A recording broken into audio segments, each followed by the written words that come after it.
Bell video number 2. Um, what happened after I completed that first video? Now, before I go on, that first video, I hope by the time this is posted, that one will have been posted because it's still uploading. I started at 1 o'clock in the morning. I started uploading it at 1 o'clock in the morning, and then when I checked at about 8:30, it was only 3/4 of the way. And then, I haven't had a chance yet because my children are online.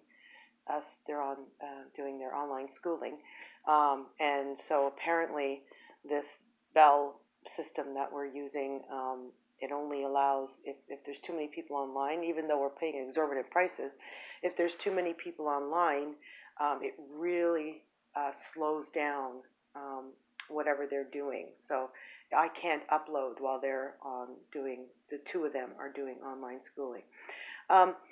So what I'm showing you here, okay, is after that, the first Bell video, suddenly, just like right after I completed it, I picked up my phone and there's a text from my Bell. It just appeared on my phone, magically appeared. This kind of thing happens all the time. So, was somebody listening? Which I mentioned a lot because I have a lot, because I've been going through this for many years, and I have not only physical evidence, empirical evidence, and personal, experience that there's somebody listening, maybe watching. I don't know. There's some kind of tapping going on. So right after, I don't know how this is like magic. What are the odds that right after I finish that video, there's a text from my Bell telling me, to check my bill and make the payment.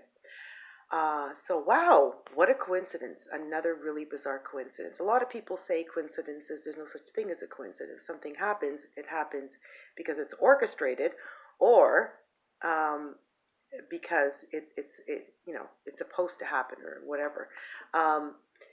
So anyway, I wanted to point that out. There's a text from Bell as soon as I finished that Bell video. It just, like I said, it appeared on the phone. I picked up the phone and it was there. I didn't go to my text.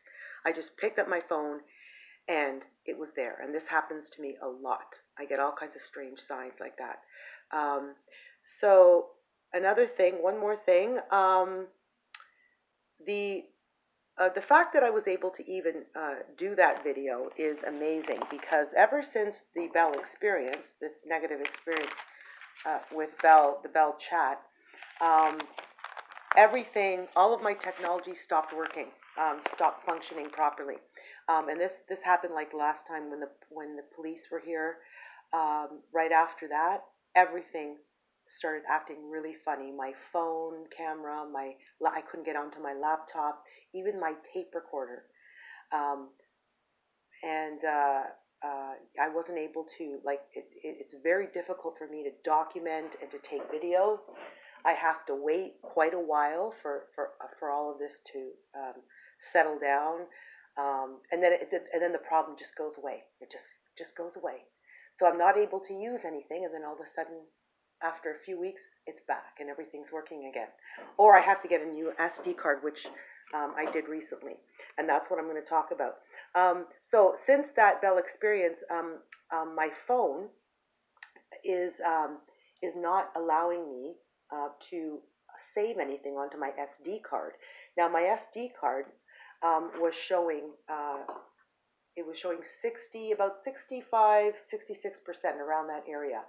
But what's happening is the online stalker, the hacker, keeps reverting my camera storage back to IS, which is internal storage.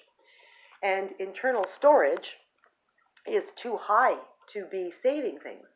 However, as you can see, there's a lot of space on my memory SD card. But my camera keeps reverting back to internal storage, which is not going to allow me to save very much. So this is one of the way that the hackers screws up my life.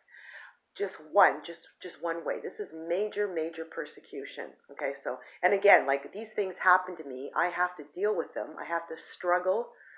I have to be persecuted, tortured, but at the same time, I'm not allowed to talk about it. I am not to talk about it. So this is basically despotic. This is despotic dictatorship. For whatever reason, they're doing this in Canada. I don't know. Because nobody told me, and I'm not allowed to talk about it, and my family's abandoned me. I'm not able to reach people, so I just have to try my best, be persistent.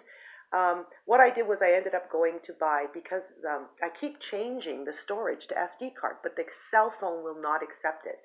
Okay, so somebody is changing my camera storage to internal storage. So I went and bought. I thought, you know what? There's maybe one way to deal with. I'll go spend more money. Now I'm going to go spend more money on a new SD card, and that's what I did. I spent, I think, upwards of $40 at Shoppers Drug Mart. They always overcharge for an SD card. Now, what happened was, this is the readings of the new SD card. The SD card was empty, and it's showing me that it's at 65%. How is that possible? Now, if you go over here, of course, when you install an SD card, when you go to camera, it will immediately ask you, do you want to change your storage to SD card? Can you read that there? Change storage to SD card. To change later, go to the camera settings. No, I always change it now, because that's where I want my stuff saved, because I've lost a lot of stuff in the past.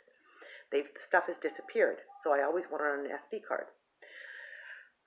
So that's, as I said, they're installing new SD cards. So I always choose change. You see, it says change at the bottom. I choose change, always. But like I said, the cell phone doesn't accept it. It keeps reverting back to internal storage. Now, this is a snapshot of my SD card. It is completely empty. Okay, so the cell phone is supposed to be reading my SD card, nothing else. It's supposed to be reading my SD card, but this is what it's showing me. Okay, so this is an internal reading, which I took immediately after I installed the brand new SD card. Clean slate, nothing on it. It's showing me 65%. 65% of what? There's nothing on it. I just purchased it and installed it. There's nothing on it. 65% of what? So this is the kind of thing I have to deal with all the time. Okay, so I wanted to point out that it's amazing that I was actually able to take that video, that it didn't, that the cell phone wasn't saving it into internal storage, which is the space is way too small. And I had just before I did the video, I was trying to move a screenshot of something really weird that appeared just on top of my dryer. It was, I'm going to do a video of that too, because it's very strange. The way the photo showed it to be way too close to the pipe. But it was actually further away from the pipe. It looked like a hanging caterpillar. That's what it looked like, something hanging. We used to get spiders all the time, humongous. Like, these look like spiders. They look like spiders that you'd see in African countries, like tropical countries. We used to get spiders all the time. My son's room, spiders always at the door, big spider at the door all the time. Now it was a hanging caterpillar. Some kind, well, it looked like a hang. That's what it looked like. It looked like a small hanging caterpillar. Okay. So it was this little caterpillar being dragged around. Okay, it hung and dragged around, and I took a photo and I took a video. The camera wouldn't let me move one of the photos. It moved the video to SD card, but it wouldn't move the photo to SD card. Okay. So, and yeah, so this happens all the time. I'm not able to move things from internal storage into SD card, even though I do this all the time. Okay, so Again, I am really surprised that I was even able to take that video. And that's it. I'm going to be uploading video 3 very soon.